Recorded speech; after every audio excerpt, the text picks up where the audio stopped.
I'm Mark Thomas, and this is Carolina Focus on News Talk 1110 99.3 WBT, 107.9 The Link, 102.5 610 WFNZ, where we look at issues, events, and happenings that affect the Carolinas, the Charlotte region, and you. Welcome. Thanks for joining us once again here on Carolina Focus. So glad you could be back with us for another program here and looking at politics, because the political season never seems to end. And as you know, next year, in a few weeks, is 2020. That is a presidential election year. In fact, we even had already spoke with one presidential candidate, Andrew Yang, and that was 10 or 11 months ago we spoke with him. And it's time to start cranking up the old presidential campaign interview cycle, and I wanted to begin this particular cycle. We may have Mr. Yang back, we may not. It all depends on how things go. But I wanted to bring on a candidate, a gentleman that I've been familiar with his writings in all honesty, full disclosure. I've been familiar with his writings since the mid-'90s. He is the founder of the Future of Freedom Foundation, and he's running for the Libertarian Party's nomination for President of the United States. And as often when we say here, everybody seems to say we're tired of the two-party system, we want a third alternative. And in the effort to make people aware of what those alternatives are, we're glad to welcome Jacob Hornberger to Carolina Focus. Mr. Hornberger, welcome. Thank you, Mark. It's an honor and a pleasure to be here. Well, we'll see how the next half hour goes. But you might change your mind. No, I've been familiar with your writings with the Future of Freedom Foundation for some time now, and I guess those who don't know you. Your background is where did you get your kind of political start, I guess would be the first question. Where are you from and how did that get going? Well, I grew up on the border in a town called Laredo, Texas. Grew up on a farm on the Rio Grande, and I grew up as a Democrat. My dad was active in Democratic Party politics, and I was in the 5th grade. I campaigned for John Kennedy and Lyndon Johnson, and actually met Lyndon at his ranch at a campaign barbecue in Johnson City. And then I went to college at Virginia Military Institute. I got a BA in economics, and then law school at the University of Texas. And then after about 2 or 3 years of practicing law, I discovered the libertarian philosophy, and it just totally changed the course of my life. I found that it was a much more moral philosophy than what I'd been doing with the liberal philosophy or progressive philosophy with Democrats. And at the time, I was the ACLU representative in Laredo. I was serving on the Board of Trustees for the local legal aid society, which provided free legal assistance to the poor. But my life took a turn when I discovered libertarianism. I guess from an economic standpoint, and let's get a little wonkish, if you will, you have an economics degree. Would you consider that a Keynesian education or Austrian Chicago school?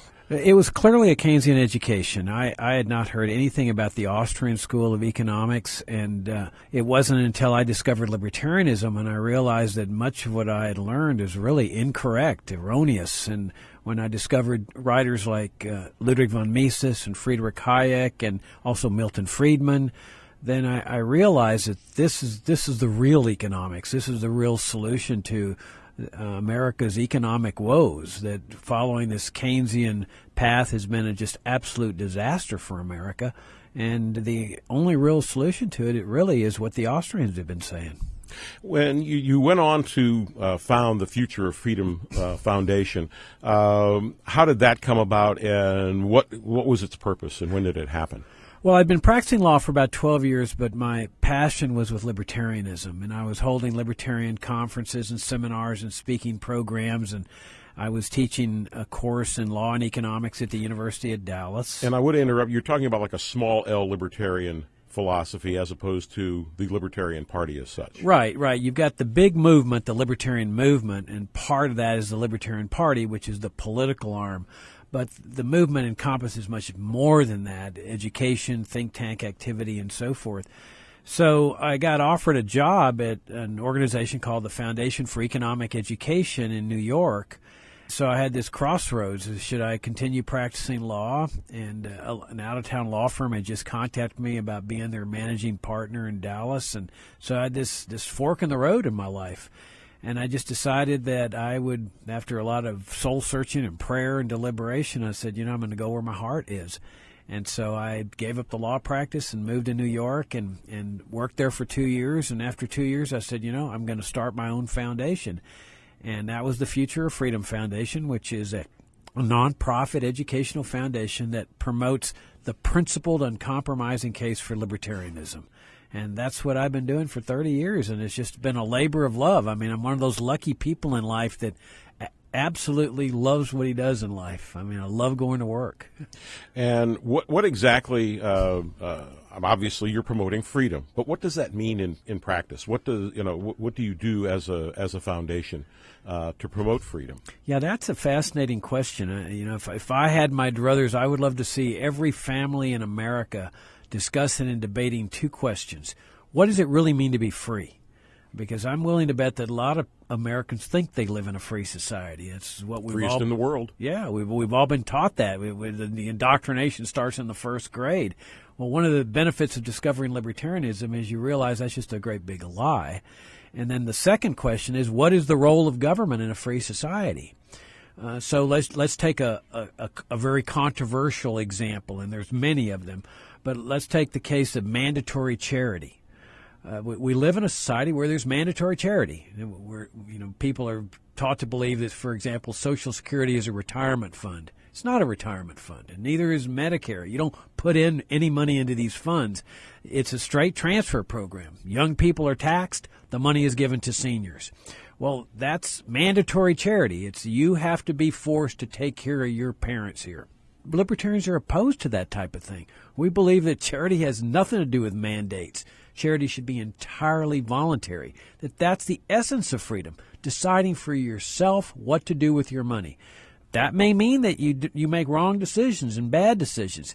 We say that's part of what freedom's about. If you're forced to make only the right decisions, then you can't truly be considered free. That's just one example of how we define what freedom is in a free society and what the role should be of government. Well, if you're forced to make a decision and go in a certain direction, are you really making a decision? Or are you merely following orders? You're just following orders. Obviously when the IRS just takes your money, you can resist if you want, but we all know what happens. Good luck. Yeah, good luck with that. I mean, you're going to find yourself in the penitentiary, so it's not really a choice, as you point out. You are in Kansas, by the way. Exactly. Leavenworth, for those who didn't get the reference, but go ahead. I'm sorry, go ahead. No, right. You end up in the penitentiary. If you resist with force, we all know you're going to end up in the 6 feet under. So it's not really a choice. The choice is like, Mark, when you go into a grocery store and the cashier says, would you like to donate to such and such a cause, part of your change here? Right. And you say yes or no. That's what freedom's about. If there's a government official there that says you're going to donate $1 to this cause whether you want to or not, that's the destruction of freedom. That's the antithesis. Exactly. And we're talking with Jacob Hornberger, who is one of the Libertarian Party candidates for the office of President of the United States. And we'll get into the nuts and bolts of when the primaries are going to be and different various and sundry people who may or may not be on the ballot and so on. But I want to ask you about this idea, and I heard this years ago, back in the 90s, mid-90s, when I was first discovering your writings. It was right after Bill Clinton had been elected, and maybe about 5 or 6, 8 months after that election. And an editorial writer, I believe it was in the Kansas City Star, made the comment that the problem that Mr. Clinton was having was the fact that he did not understand being elected as being a governor, how hard it was as president to run the country. And I want to ask you about that particular statement. Do you think it's the role of the office of president to run the country? Absolutely not. You see, that's what we've all been taught, that the president's a manager of the economy. If the economy's doing well, boy, the incumbent's doing a good job. We libertarians question that. We oppose the idea of a centrally managed economy. When you have a centrally managed economy, you end up with an absolute mess. And look at the mess we have in this country. You've got out-of-control federal spending, $23 trillion in debt. The president is now adding another $1 trillion to that. You've got these booms and busts, in large part that are fueled by the Federal Reserve System, which we oppose as well. We want people to manage their own lives, their own economic activities, and leave the government out of it. So we strongly oppose the idea that the president ought to be managing any economic activity, people's lives. It's just not a legitimate role of the government to do that. And I guess that would go to my next question would be, there are a great number of executive branch offices. For example, things like the Department of Transportation, Environmental Protection Agency, OSHA, the last two being executive creations of President Nixon. Are these things that, and I know ideally as a libertarian, you probably would want to get rid of these things. Realistically, though, how realistic is it, and how could you get rid of some of these onerous agencies? And I'm just naming a couple off the top of my head. I mean, it's incredible the number of federal offices there are. If people really sit down and look at all the organizational chart for the federal government, it'd blow your mind. How are you going to get rid of this? I mean, because ideally, the libertarians that I've known and studied and been associated with, they want to get rid of all this. How are you going to do that? I mean, you've got a lot of constituents out there. I mean, we talk about people voting themselves largesse. The population that is actually receiving a check from the government, federal or state, probably close to 50%, and they vote. How are you going to get rid of that? Yeah, well, first of all, let me point out what you just observed is that these things come under both Democrats and Republicans. I mean, this is a systemic problem. It's not a problem. It's an equal opportunity issue. Exactly. And it's not a matter of getting better people in public office, as we often hear. It's a system problem. These people, Democrats and Republicans, have foisted upon our nation a very destructive system. This is not the founding system of the United States. Our system was founded as a limited government republic that didn't have these thousands of federal agencies and departments that both plunder and loot people and redistribute wealth in the name of being good and caring through the IRS, and then this vast regulatory machinery that you're talking about. This is a huge monolithic bureaucracy. It's broken into different bureaucracies. But this is one of the greatest destructions of prosperity and standards of living in a society. These are costs that are being put on business people. Those costs have to be borne by somebody, and normally they're borne by the people at the lower echelons of the economic ladder. We would get rid of them all. I mean, this idea. How would you get rid of them all? Through the power of ideas. But let's take it back all the way to 1776. Scottish philosopher named Adam Smith publishes a book called An Inquiry into the Nature and Causes of the Wealth of Nations. Throughout history, governments have done these things, managed the economy, taken care of the poor, regulated economic activity. Smith comes along and says, get rid of all that. If you want higher standards of living, get rid of all those regulatory bureaucracies, get rid of government managing the economy. That's the secret to higher standards of living.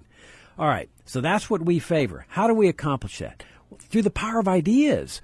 I mean, you talk shows like this where I'm sharing this idea with you. It brings up in people's minds, wow, I've never thought about that before. We could really live without HUD and Health and Human Services and Homeland Security and all these bureaucracies or EPA and so forth. My answer is not only would you live without them, you would prosper without these things. These are a burden on society.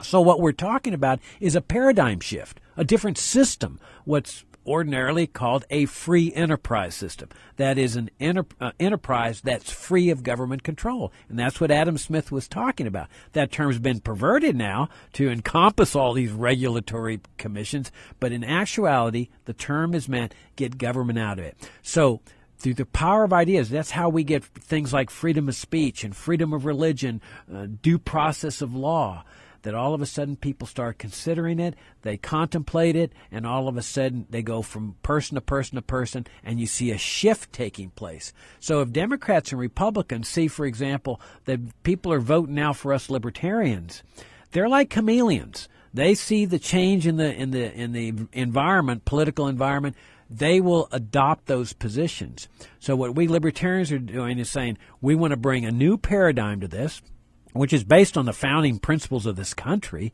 the good founding principles. There were certainly some bad ones like slavery and so forth, but the good founding principles, then as we start getting more votes, those people start changing their position and start adopting our positions. And we're talking with Jacob Hornberger, who is the founder of the Future of Freedom Foundation. He's also a Libertarian candidate for President of the United States and will be on the ballot here in North Carolina in the primary coming up. I'm your host, Mark Thomas. Now, you touched on something. One of the things that you mentioned was Homeland Security, and I want to talk a little bit about Homeland Security as kind of like a starting point for, in short, war. We've been at war in Afghanistan. We've just recently seen the Special Inspector General for the Afghan Reconstruction come out and say basically everything the American public has been told about Afghanistan and progress being made is a lie, in short. As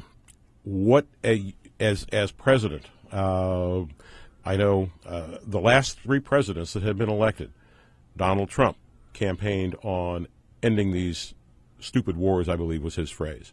He wanted to make peace with Russia, or at least not be hostile towards Russia. Barack Obama was going to end George W. Bush's wars. George W. Bush campaigned on a, quote, more humble foreign policy, unquote. So the last three presidents have been, shall we say, peace advocates. And they've all gotten elected, and we haven't gotten any peace yet.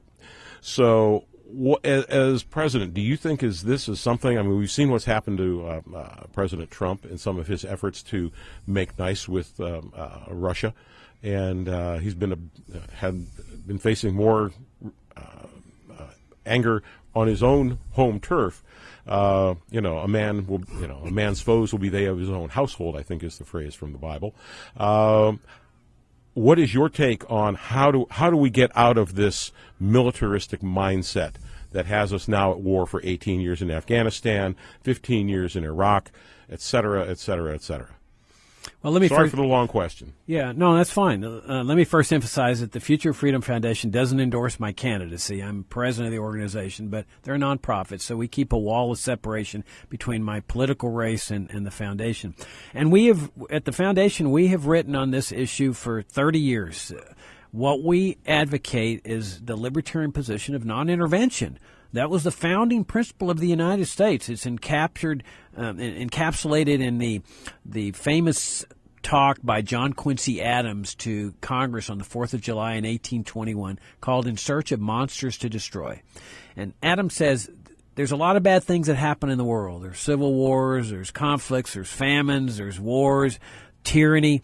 But the United States government is not going to take on the role of going out and slaying these monsters.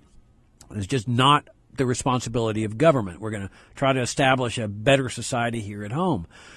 Well, that philosophy was abandoned. And I would argue that it's the abandonment of that philosophy that is the root cause of much of the dysfunctionality in American society. There's a lot of people, Mark, as you know, that are saying something's wrong with this country. They're finally figuring out that something's wrong here.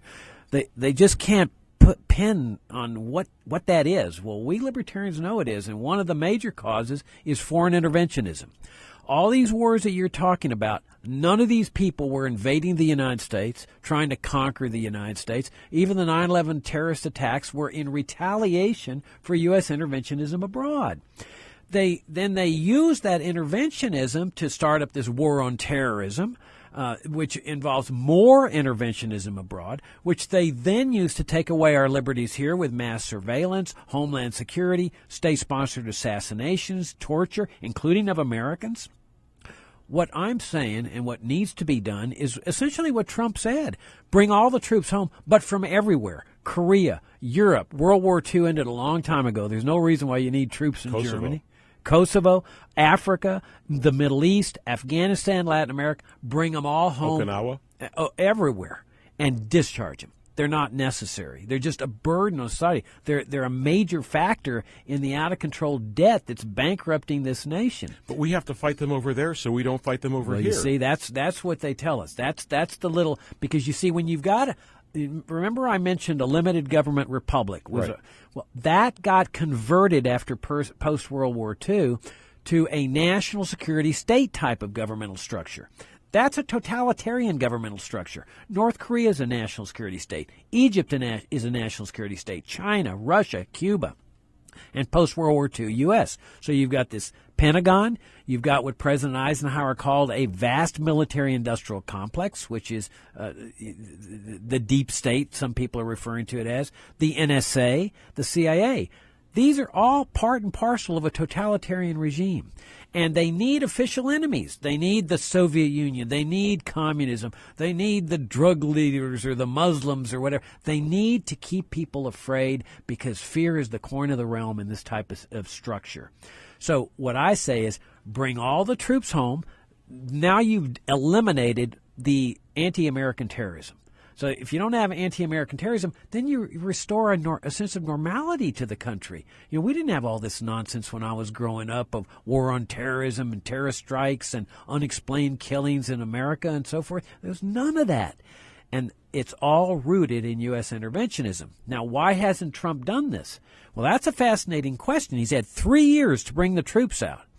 And my hunch is because he's so enamored with these generals, he's surrounded himself with these generals, that the generals are really in charge now. And what I say a president should do, he's the commander-in-chief. You order the Joint Chiefs of Staff, bring the troops home today. If that general doesn't get the job done, you fire him, you put in a colonel, tell him to get the job done. If he doesn't, fire him, get a lieutenant colonel. If you have to work your way down to a second lieutenant, but bring them out today. They've been killing people for at least 18 years, actually longer. And for what? To kill people over there before they come and get us? That's the myth. But now we're learning that they've been lying on Afghanistan, just like they were lying on Vietnam, where 58,000 of my generation were sacrificed for nothing. It's time to end this, and you need a commander-in-chief that's going to put the generals in their place and say, follow the orders and bring them home today, no delay. It sounds like, and when I hear people say that, and obviously I threw that out to you, that we have to fight them over there, so we don't have to fight them over here. To me, it almost sounds like we're using the U.S. military as bait to entice attacks in other parts of the world.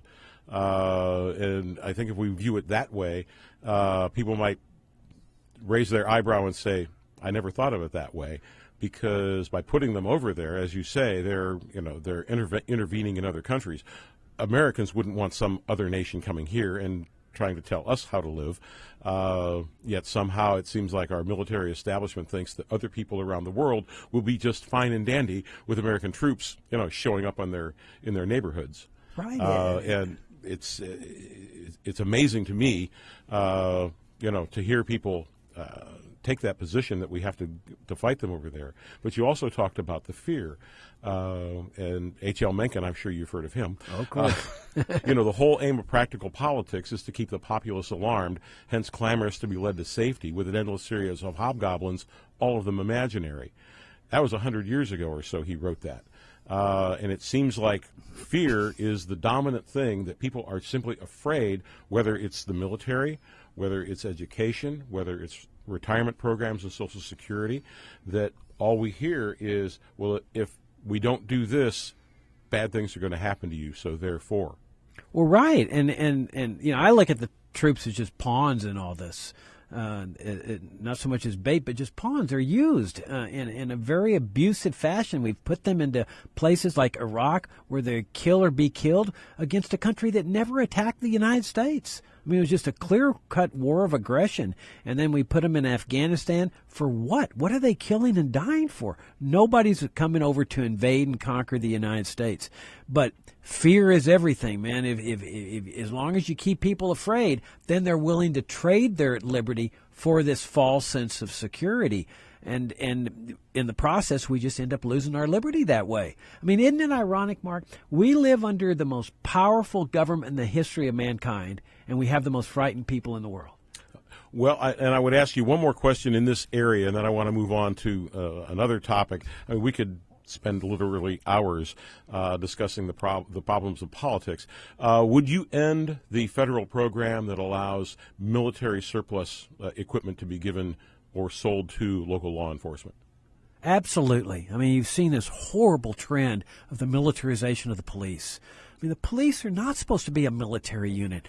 These are supposed to be our protectors and our friends that walk the beat like in the olden days, that we look to protect us from the bad guys. And now, I mean, I don't know very many people that aren't scared to death of the police, especially when you see them in these SWAT teams and these military uniforms using military weaponry. And part of this also is another libertarian position, and that's the war on drugs. And that leads to a lot of the militarization of the police. We would get rid of this government program. It's one of the most failed, vicious, brutal, and actually racially bigoted government programs in U.S. history. And drug addiction and drug usage belongs in the private sector with rehab centers and narcotics rehab and Alcoholics Anonymous. The way we've converted that into the criminal justice system leads toward this militarization of the police. And now you've got President Trump wanting to turn the war on drugs into the war on terrorism, which means he's going to start using state-sponsored assassinations, torture, military tribunals in drug cases. This is not a good direction for us, Mark. And we're talking with Jacob Hornberger, who is Libertarian candidate for President of the United States, one of the Libertarian candidates. There will be a primary. We've only got a couple minutes here, but I wanted to touch on one of the things that is most in the news these days, and that is the impeachment of Donald J. Trump.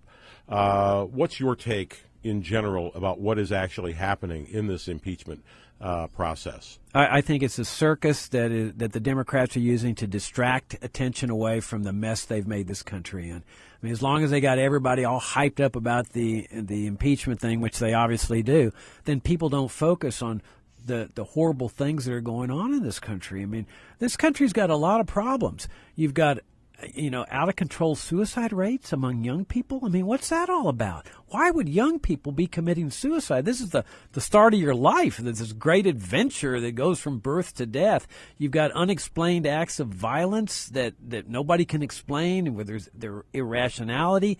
You've got people that are drug addicted, alcoholism. People should be focusing on what's going on in this country at a fundamental level, and this thing's a circus. Now, I would say that I think that he should be impeached, but not for these ridiculous reasons. I mean, foreign aid itself is a bribe. We all know that. It's part of the system. So they're saying, well, he tried to bribe the president of Ukraine to get this investigation going. The entire foreign aid system's a bribe. I would say he needs to be impeached for waging unconstitutional wars without a declaration of war from Congress, which is what the Constitution requires. I would impeach him for state-sponsored assassinations conducted through the CIA and the military. This building of this Berlin Wall on the border without congressional approval, that's just classic dictatorial conduct. You're supposed to go to Congress and ask for permission to spend money. And he's saying, I'm going to spend whatever I want. Raising of tariffs and doing this trade war with China without specific congressional approval, this is all dictatorial conduct. If you're going to impeach a guy, go after him for the right reasons. And I've got just about a minute or so. Jacob Hornberger, why should somebody vote for you? Because they know that something's wrong in this country. And it's time to move this country in a better, freer, more prosperous, moral direction, one that involves harmony with the people of the world rather than conflict with the people of the world. And so the centerpiece of my campaign is liberty. We're trying to establish a free society in our land, which necessarily then brings us peace, prosperity, harmony, and morality. And that's really what America should be all about. Jacob Hornberger, we appreciate you being here on Carolina Focus. This is something that we may come back and revisit as after the primary is done, which comes up in the springtime.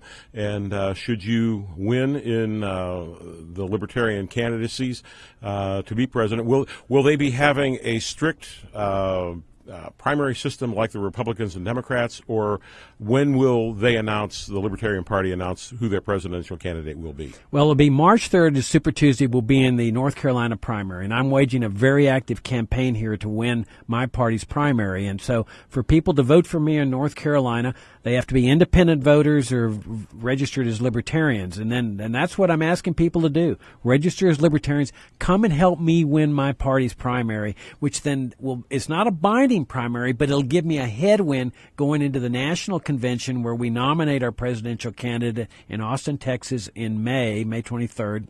And then if I win that nomination, I will then be the nominee to run against Trump and whoever the Democrats put up, and that will give me the opportunity to challenge both of these people with what they've done and what their parties have done to America and what we need to do to move our country in a better, freer, more prosperous, harmonious direction.